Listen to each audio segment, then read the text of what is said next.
Hello, everyone, and welcome back to Fluent English Daily. In today's lesson, we are going to learn what to say when you do not know the answer to an IELTS speaking question. This situation is completely normal. You may understand the question, but you have never thought about the topic before. You may not have enough knowledge, or your mind may suddenly go blank because you feel nervous. The good news is that IELTS does not test your expert knowledge. It tests how clearly, naturally, and fluently you communicate in English. In this lesson, you will learn how to buy a little thinking time, admit uncertainty confidently, narrow a difficult question, and develop one clear idea. Remember the basic strategy: think, bridge, and answer. Let's get started.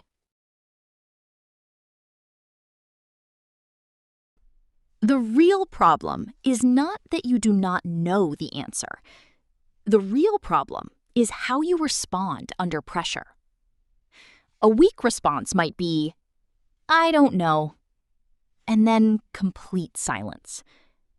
Another common mistake is guessing wildly and giving an answer that is unclear or unrelated to the question. Some candidates also begin talking about several different ideas because they are trying to fill the silence. However, a Band 7 or higher candidate handles the situation calmly. You can admit that the question is difficult and still provide a useful response. You do not need to know every fact.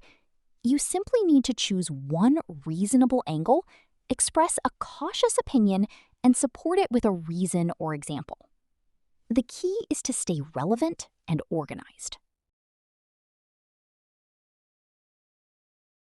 When your mind goes blank, use this simple 3-step rescue formula. Step 1 is buy time. Acknowledge the question naturally and give yourself 1 or 2 seconds to think. Step 2 is narrow it. A difficult question may contain several possible ideas. Choose one part that you can discuss confidently. Step 3 is develop. Give a reason, an example, or a cautious opinion.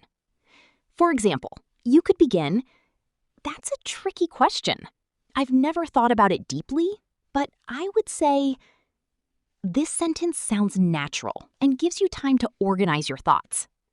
After that, choose one clear idea and continue speaking. Do not try to create a perfect answer immediately. Your goal is to build one understandable and relevant response. Let's look at some natural expressions that give you a moment to think. You can say, "That's an interesting question. I've never really thought about that before. Let me think about that for a moment." Off the top of my head, I would say, or, "It depends, but generally speaking."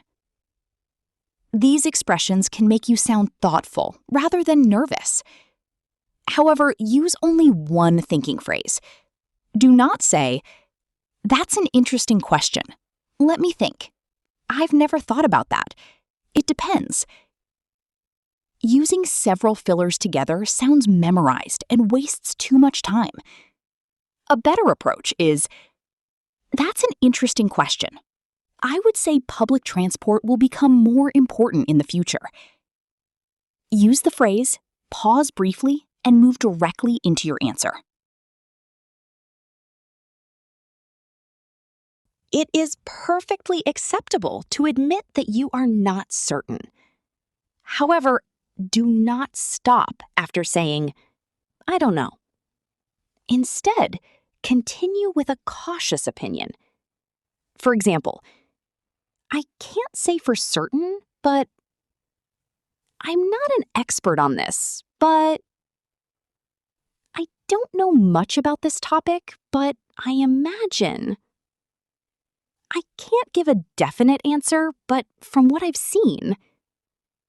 Or, "I'm not completely sure, but my guess is." These phrases are honest, but they also help you continue speaking. For example, "I'm not not an expert on renewable energy, but I imagine it will become more affordable in the future.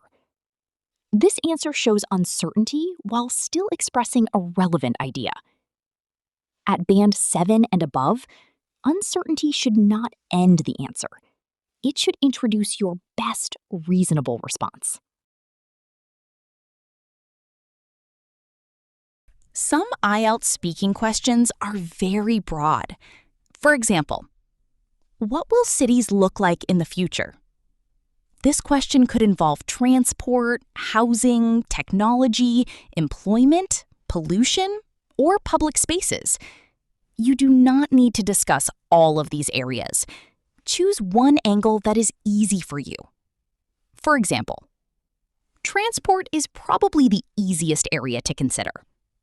You could then say, I think cities will rely more heavily on public transport because traffic congestion is becoming a serious problem. You can narrow a question by focusing on areas such as technology, education, transport, work, family life, or the environment. A focused answer is much stronger than a scattered answer containing several undeveloped ideas. Choose one direction and develop it clearly.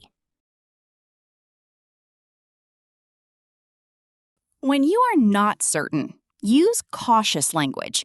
This allows you to make an educated guess without presenting it as a definite fact.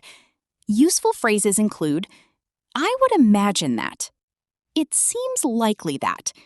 There is a possibility that. My impression is that.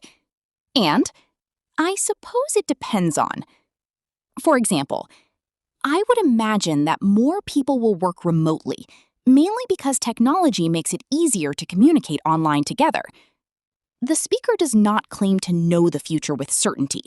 The phrase, I would imagine that, makes the prediction sound careful and reasonable. You can also say, it seems likely that electric vehicles will become more common. Or, there is a possibility that printed newspapers will gradually disappear. Cautious language is especially useful in IELTS Speaking Part 3, where questions often involve predictions and complex social issues. If the topic is unfamiliar, connect it to something you have seen, experienced, or heard about. Useful bridging phrases include, I've never experienced that personally, but from what I've seen in my city. A related example would be, and this reminds me of. For example, I've never lived in a fully digital city, but from what I've seen in my hometown, more public services are becoming available online. The speaker does not have direct experience with the exact topic, but the answer remains relevant. Another example is, I don't know much about farming, but a related example would be the increasing use of technology in other industries. A bridge gives you something real to discuss. It also prevents you from freezing or making completely random guesses. IELTS Speaking Part 3 questions are often abstract and difficult to predict. A strong answer can follow 4 simple steps. First, give a cautious position. Second, explain one reason. Third, add a broader example. Finally, mention a limitation or a contrasting view. For example, that's difficult to predict, but I'd say it largely depends on government policy and public habits. For example, cities may introduce more cycling lanes, although people will only use them if they are safe and convenient. This answer sounds balanced and analytical. You do not need expert statistics. You need a reasonable position, a clear explanation, and an example that supports your idea. A brief contrast can also show that you understand the topic is not completely simple. Let's compare a weak answer with a stronger response. The question is, Do you think robots will replace teachers? A weak answer might be, I don't know. Maybe yes, maybe no. This answer shows uncertainty, but contains almost no development. Now listen to the improved version. I can't say for certain, but I doubt robots will replace teachers completely. They may support learning by providing information or personalized exercises, but students will still need human guidance and emotional support. This answer works well because it includes uncertainty, a clear position, a reason, and a contrast. The candidate does not need detailed technical knowledge. They simply give a logical and balanced response. When you do not know the answer, your goal is not to produce a perfect fact. Your goal is to communicate a reasonable idea clearly. Now it is time to practice. Try answering these questions without freezing. Number 1. What kind of jobs might disappear in the future? Number 2. Should governments control how much time children spend online? Number 3. Will people still read printed books in 50 years? And number 4. How might cities change because of climate change? You can use this answer frame. That's hard to say, but I would imagine, then add, because, and finish with, for example. Here is a sample answer. That's hard to say, but I would imagine that some repetitive office jobs may disappear because artificial intelligence can complete simple tasks more efficiently. For example, basic data entry positions may become less common. Pause the video and try creating your own answers. Let's review the most useful emergency language for IELTS speaking. To buy time, say, "That's a tricky question." Or, "Let me think for a moment." To admit uncertainty, say, "I can't say for certain, but..." Or, "I'm not an expert, but..." To build a bridge, say, "From what I've seen." Or, a related example is, to develop your answer, use, "The main reason is," or, "This could lead to..." To show balance, use, "That said," or, "On the other hand." And to finish, say, "So overall," or, "That's why I would say..." Remember, do not stop at "I don't know." Think, bridge, and build one clear idea. Thank you for watching Fluent English Daily. Practice these phrases aloud, and difficult IELTS speaking questions will become much easier to handle.